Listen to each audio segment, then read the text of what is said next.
Saludos, muy buenos días, bienvenidos a su programa Contacto Directo. Hoy es jueves 18 de marzo del 2021. Vamos a hablar sobre el informe de la Comisión Especial de la Verdad y Justicia conformada por la Defensoría del Pueblo para investigar las protestas ocurridas en octubre del 2019. En breve, su titular, Freddy Carrión. Lenny, buen día, ¿cómo te va? Muy bien, Estefi, amigos televidentes, un buen día para todos.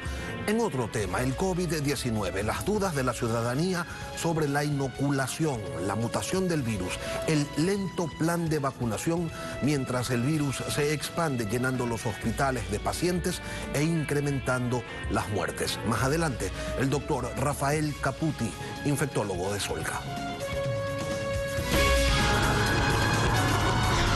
La actualidad, los protagonistas, el análisis y la información en Contacto Directo.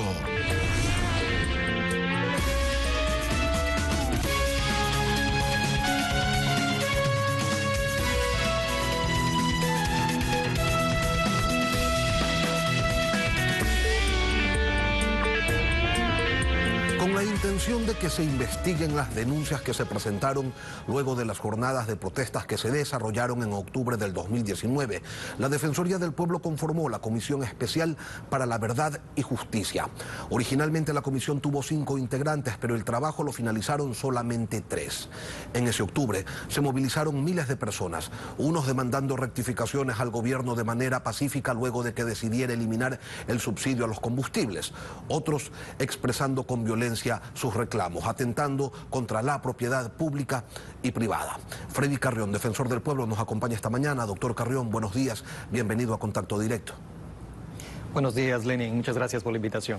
Empecemos dejando en claro, doctor, qué es lo que analizó esta comisión. ¿Se trata exclusivamente de las violaciones a los derechos humanos por parte de agentes públicos?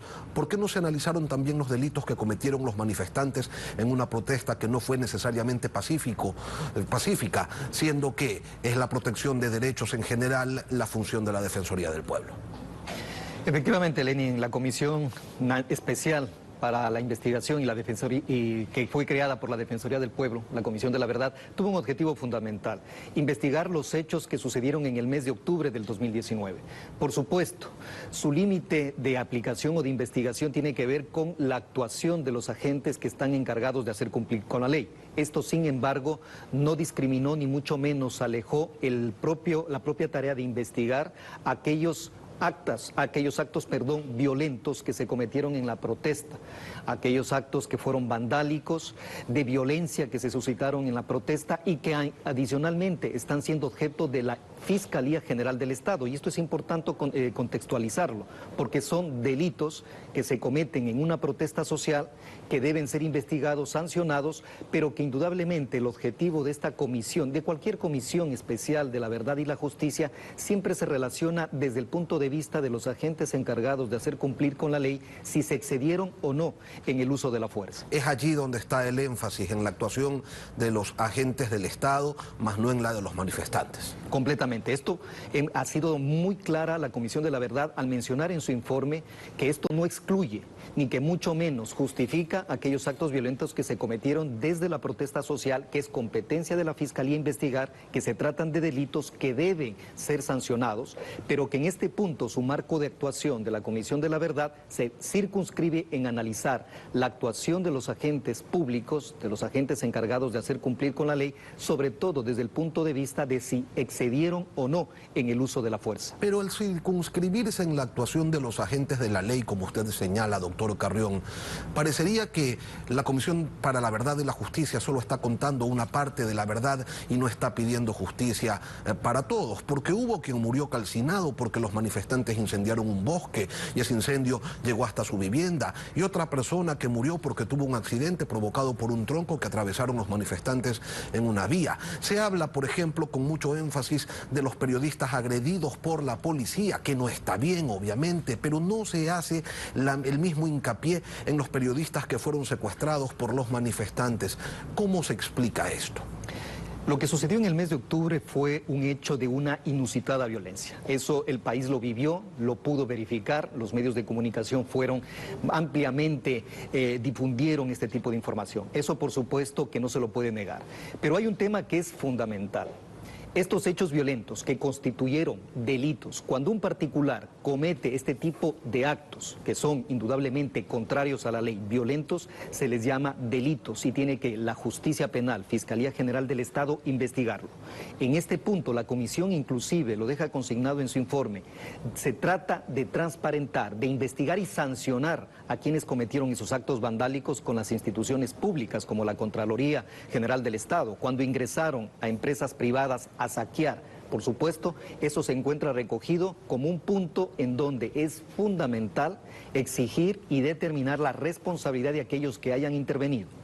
El punto fundamental, que también es importante mencionarlo, es desde la Comisión de la Verdad, en donde la actuación de los agentes encargados de hacer cumplir con la ley aún no se ha investigado, no se ha llegado a determinar responsabilidades, Lenin, a nivel político de la máxima autoridad en este país, que es el propio presidente de la República y sus ministros, tanto de seguridad interior como exterior, en cuanto a las mandatorias o a las ejecutorias que dispusieron para contener esta violencia o esta protesta social que terminó con un saldo de muchas personas fallecidas y obviamente muchas personas heridas, inclusive algunos que perdieron un ojo.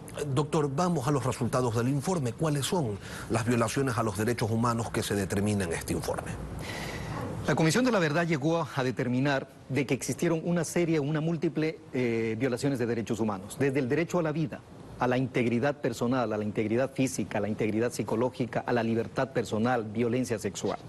De ello llega a determinar que 6 personas fallecieron por actos violentos de la fuerza pública y la responsabilidad le atribuye directamente al agente encargado de hacer cumplir la ley, cuando utilizaron un uso excesivo de la fuerza, un uso excesivo en cuanto a desproporcional, a irracional, que determinó indudablemente que estas personas, en el contexto de la protesta, pero sobre todo como resultado de una acción violenta de la fuerza pública, perdieron sus vidas. También relata y describe la situación de aquellas personas que fueron afectadas en su integridad física. Estamos hablando de que 14 personas perdieron un ojo por acción directa de la fuerza pública, especialmente de la Policía Nacional. Otras 6 personas, en cambio, tienen complicaciones de su visión en los 2 ojos, fuera de aquellas personas que tuvieron una serie de heridas, contusiones, incluidos tratos crueles, inhumanos, degradantes cuando fueron aprehendidos, que también se resume en el informe de la Comisión de la Verdad y que sobre la base de eso es la necesaria investigación ahora, a partir de este informe de la Fiscalía General del Estado, para judicializar estos casos y de esta manera encontrar y determinar responsabilidades individuales y por supuesto las sanciones respectivas. Y estas violaciones a los derechos humanos que usted señala y que el informe determina, ¿se llegan a configurar en crímenes de lesa humanidad, doctor? Este es el informe al que concluye la Comisión Especial de la Verdad y la Justicia. Llega a determinar de que existen indicios, por supuesto. Hay que tomar en cuenta que la comisión es una comisión creada extrajudicialmente para investigar violaciones a los derechos humanos.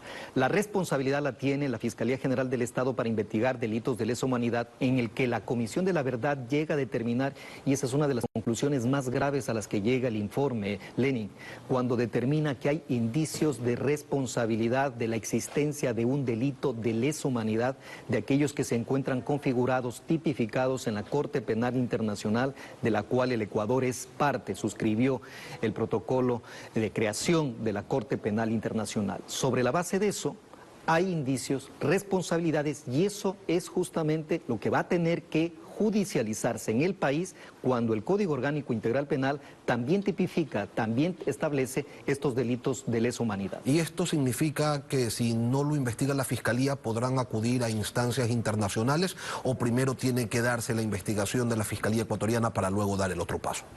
De hecho, dado que se tratan de delitos de lesa humanidad, la jurisdicción es universal. No se necesita agotar el recurso interno. No estamos ante un sistema interamericano para presentar una denuncia en la Comisión Interamericana de Derechos Humanos. Esto bien se puede presentar, esta denuncia, ante la propia Corte Penal Internacional, y de esa manera la Corte abocar conocimiento y empezar con la respectiva investigación y juzgamiento de un delito de lesa humanidad, en donde lo fundamental de este tipo de delitos es que no tienen una jurisdicción local. Es decir, cualquier persona que haya sido o esté investigada o sancionada por este tipo de delitos puede ser inclusive detenida en cualquier parte del mundo. ¿Y las responsabilidades son orgánicas, son del Estado o subjetivas?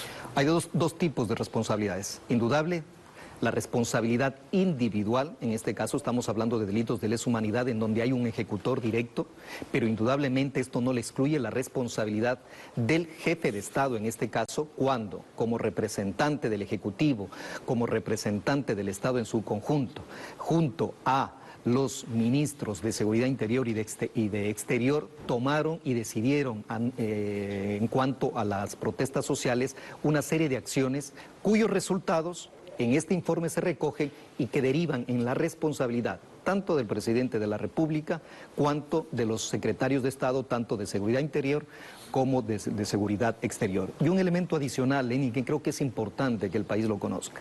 Estamos hablando de un informe de la Comisión de la Verdad, que por lo regular las comisiones se constituyen, estas comisiones especiales de verdad y justicia se constituyen cuando ha terminado el gobierno al que es o se le atribuye la responsabilidad de hechos o de violaciones a los derechos humanos. Este informe se da en este mismo gobierno, cuando es el responsable o se le atribuyen la responsabilidad de los hechos de octubre, es decir, se presenta un informe con el gobierno en funciones a quien se le responsabiliza por graves violaciones a los derechos humanos y que adicionalmente se debe judicializar a efectos de llegar a determinar la responsabilidad tanto del presidente de la República como de sus secretarios de Estado. Doctor Carrión, las narrativas pesan. Y en octubre del 2019, de la misma forma que el gobierno justificaba la represión sobre los antecedentes de violencia contra la propiedad privada, contra ciudadanos que no respaldaban la paralización, a través de la quema del edificio de la Contraloría, con la toma de pozos petroleros, con el corte de suministro de agua a la ciudad de Ambato, con la retención o secuestro de policías y militares, los manifestantes señalaban que ejercían su derecho a la protesta. Yo le pregunto, ¿qué tan legítimo puede llegar a ser el vandalizar una ciudad o un país para imponer un criterio, llegando incluso a poner en riesgo el sistema democrático? Bajo ningún punto de vista. La protesta social, el derecho a la resistencia tienen que ser ejercidos de una manera pacífica. Cuando existen actos violentos, la fuerza pública, el Estado en su conjunto, tiene que tener la facultad de discernir entre aquellos que son violentos, aquellos que están cometiendo actos vandálicos, aquellos que están comprometiendo la vigencia de los derechos de la sociedad en su conjunto, de aquellos que ejercen la protesta social. Ese es un tema o una responsabilidad ineludible del gobierno nacional, del Estado en su conjunto. En los hechos del mes de octubre no se discriminó. Se argumentó y se estableció una estrategia comunicacional desde parte del gobierno nacional respecto de que había una convulsión, de que se estaba atentando contra la propia seguridad del Estado y que por lo tanto la violencia se justificaba en ese marco. Ese discurso fue sesgado, parcializado. Si bien hubieron hechos violentos, por supuesto que esos hechos violentos deberían ser reprimidos, controlados, juzgados, investigados por la Fiscalía y por la Justicia. Pero los otros actos de protesta social, en donde la fuerza pública tuvo un papel relevante al utilizar una fuerza que claramente fue excesiva, desproporcional, generó una consecuencia de detener personas que fallecieron, detener personas heridas con incapacidades permanentes, y sobre lo cual hasta el día de hoy no existen ni procesos investigativos ni mucho menos responsabilidades, menos aún la reparación necesaria ante las violaciones que se cometieron. Un hecho que llama la atención, doctor, es que no ha habido Comisión de la Verdad que investigue las violaciones a los derechos humanos entre 2008 y 2017 durante el correísmo. La ALDU y la CIDH determinaron en distintos momentos 286 casos graves con 8.000 personas afectadas directamente. Ejemplos: Dayuma, Saraguro, Tundaime, los estudiantes del Mejía, los 10 de Luluncoto, las torturas en la cárcel de Turi, la aprehensión del ciudadano en Guayaquil por llevar un monigote de un borrego a una manifestación. Y detengamos el conteo aquí para no tomarnos todo el programa. Para ese periodo no hay Comisión de la Verdad. Debería. Y es cierto, desde el 2008 al 2017 no se ha establecido una Comisión de la Verdad. Las comisiones de la verdad tienen esta finalidad justamente de ser mecanismos para transparentar, para buscar la verdad. Y sobre la base de la verdad, que es una medida de reparación a las víctimas, entrar en esta justicia de reparación. En el caso específico, indudablemente que se requeriría una comisión que nos permita englobar ese periodo del 2008 al 2017 y buscar transparentar la verdad de tal manera que esa sea la mayor o el mayor reconocimiento a las víctimas. ¿La va a impulsar usted? por supuesto, porque esa es una facultad, eso es una obligación de la Institución Nacional de Derechos Humanos, que conforme lo hicimos respecto a un hecho tan específico, tan violento en la historia de la República del Ecuador, de lo que sucedió en el mes de octubre, se lo puede hacer para otro tipo de periodos y de esa manera también indudablemente buscar la verdad. Freddy Carrión, defensor del pueblo, gracias por acompañarnos esta mañana aquí en Contacto Directo.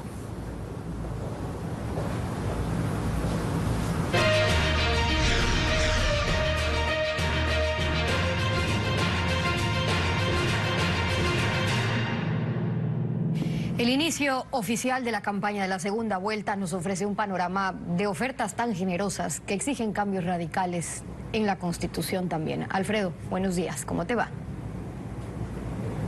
Buen día, Estefi. Buenos días a todos. La primera vuelta, plagada de ofertas de campaña más allá de lo posible, hace necesario un verdadero cambio. Hace 4 años el país se pronunció contra modelo correísta que criminalizó protesta social, violó derechos humanos, endeudó al país, cargó de impuestos al pueblo, metió manos a la justicia y en 10 años montó el más grande latrocinio de la historia. Entonces ganó con las completas el candidato del gobierno, que como indica Arroz Verde, fue irregularmente. El ganador tuvo que someterse al despertar de mayoría, pero no se ha cumplido ni con pregunta más votada de Consulta Popular 2018, sancionar a los corruptos y recuperar lo robado. Solo con derogar reelección indefinida aprobada por asamblea, que era dependencia del Ejecutivo.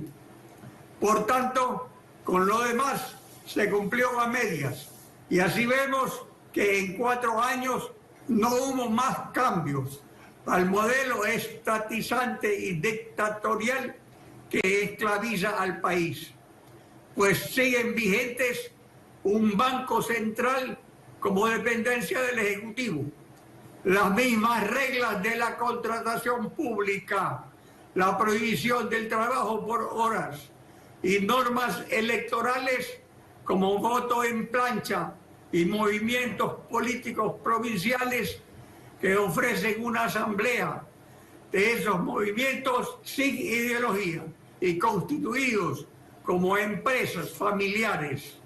El próximo gobierno no tendrá mayoría en asamblea, lo cual puede llevar al descalabro porque Asamblea es alérgica a consultas populares y reformas constitucionales. Y para eliminar esta pesadilla se necesita una consulta popular que permita al nuevo gobierno cumplir promesas, pues Lenín Moreno, para tener mayoría, satisfizo a asambleístas provinciales de Alianza País. Ese es el desafío: extirpar germen de corrupción enquistado en función legislativa y de control político. Vamos a una pausa y al regresar, a puertas de recibir la vacuna, las dudas de la ciudadanía sobre vacunación, efectos secundarios, la mutación del virus, el plan en general de vacunación. Ya volvemos con Rafael Caputi, médico infectólogo de Solca. No se vaya.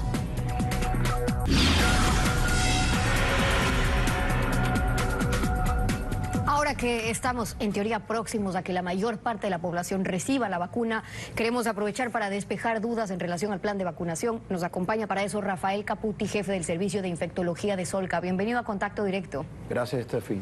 Buenos días. Primero, varios países suspendieron la aplicación de la AstraZeneca. El gobierno ecuatoriano anunció que dentro de las 20 millones de dosis ya contratadas está contemplada también la AstraZeneca. De hecho, ya llegaron unas cuantas. A pesar de ser pocos casos, hasta el 10 de marzo teníamos 35 episodios de trombosis de 5 millones de personas vacunadas. Pero, ¿qué proceso se debería seguir para saber si ese margen está dentro de los parámetros, si está ok recibir esa vacuna, cuándo suspender o no? Mira, Estefi, ha habido ciertos casos reportados de trombosis, aproximadamente son 30 y pico, pero si tú te pones a ver al momento actual, hay 18 millones de vacunados en Reino Unido y en la Unión Europea por AstraZeneca. O sea, si tú te pones a ver el riesgo de desarrollar una enfermedad trombótica por la vacuna, si es que se comprueba, porque hasta ahora no se ha demostrado, y eso se encuentra en investigación.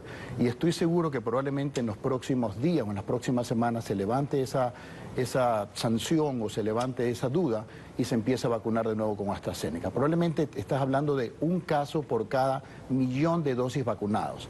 No hay una relación, muchas de las personas eran mayores, y sin embargo hay una carta del día de ayer de la Organización Mundial de la Salud que te dice que el riesgo de la vacunación no sobrepasa obviamente los beneficios que ella tiene contra la probable riesgo de trombosis. Ok, entonces no hay indicios de que la vacuna sea la causa de los acontecimientos tromboembólicos, pero los europeos, digamos España, Dinamarca, Noruega, Islandia, Italia, Alemania, Francia, dijeron suspendamos, investiguemos. En Ecuador, quien se vacuna, y dejemos esto claro, no es que puede escoger qué vacuna va a recibir ni cuál preferiría, ni mucho menos. Correcto. No, tú no puedes escoger en ninguna parte del mundo. Te doy el ejemplo de Estados Unidos. Ahí solo se está poniendo 3 vacunas. El sitio donde tú vas, sea el centro de vacunación o sea una farmacia, ponte CVS o Publix, o te ponen Pfizer, o te ponen Moderna, o te ponen Johnson & Johnson. Sencillamente te colocan la que en ese momento está disponible. Lo mismo va a hacer acá. Yo creo que de una u otra manera se va probablemente a especificar de que si hay luego se demuestra que probablemente en gente mayor puede haber algo de más riesgo con AstraZeneca, probablemente se vacune a menores de 65 años con AstraZeneca y dejar, ponte Pfizer, que hay menos reacciones de este tipo de trombosis para la gente mayor, y de esa manera se empieza obviamente a categorizar qué grupo es más aceptable usar cuál vacuna o la otra. Y sobre los efectos adversos que se han mencionado, una vez vacunada la población, lo ideal es que se haga un plan de vigilancia continua. En otros países están los sistemas de farmacovigilancia que están haciendo un seguimiento a posibles efectos. Pero eso, en países como los nuestros, ¿será posible o cuáles serían las recomendaciones para quien ya está recibiendo la vacuna? Absoluto. Hay un seguimiento por parte del ministerio y tú tienes que reportar en los sitios de vacunación. Yo te voy a dar un ejemplo, Solca. Solca hay aproximadamente ya 600 personas vacunadas. Todas las personas que de una u otra manera tuvieron algún efecto adverso o colateral, sea inmediato o en las próximas 24 o 48 horas, que fueron todos leves, banales, de dolores de cabeza, a una persona se le aflojó el estómago, a una tuvo una sensación como de mareo de vértigo, todos son reportados y eso luego se manda esa documentación al Ministerio de Salud y se hace un seguimiento de todos los pacientes y lo mismo va a ser en los diferentes sitios de centros de vacunación. ¿Cómo puede saber una persona vacunada que tiene ciertos efectos o secundarios hasta qué punto es normal y que sí es de esperarse para reportar o no?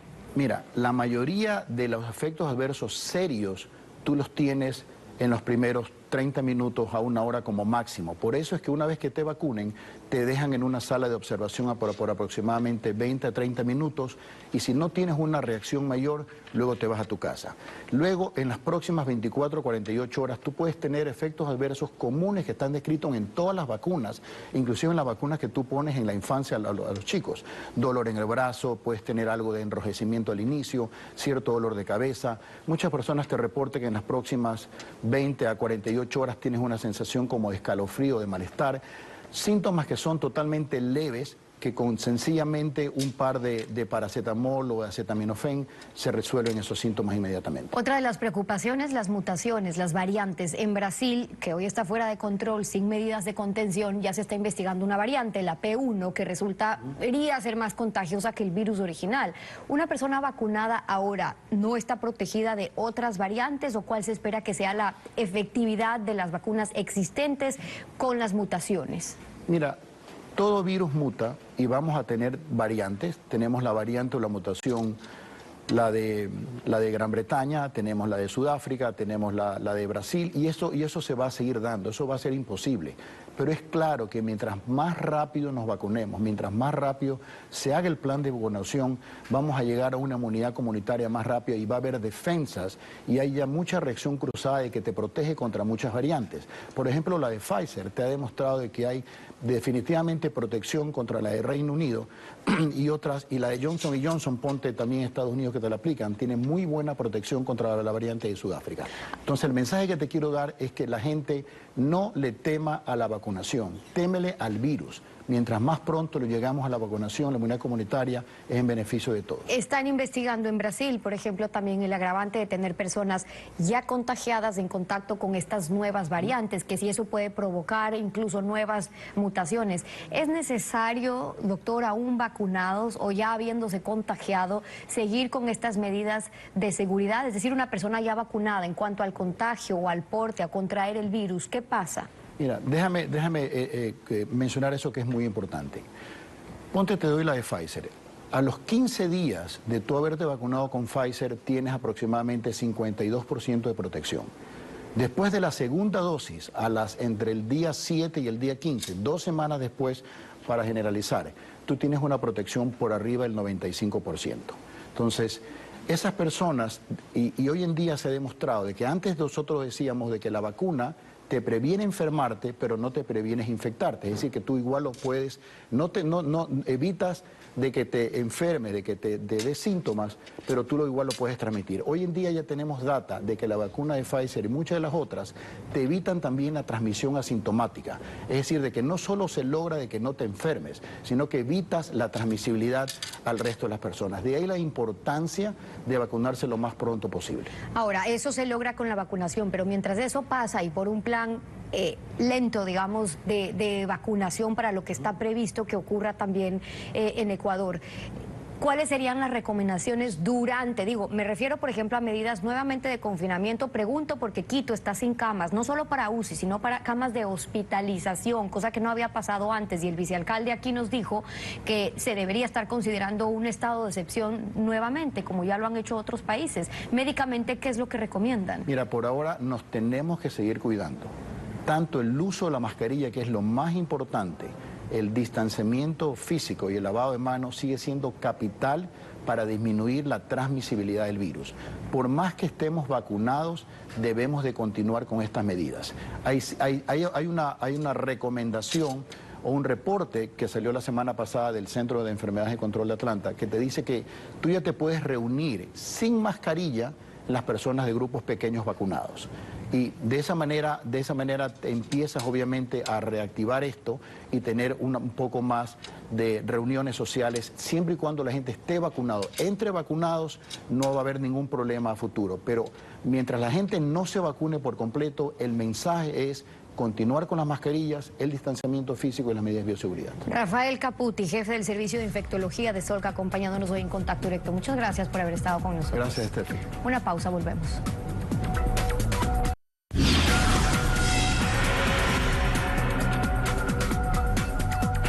Llegamos al final de Contacto Directo, Lenin.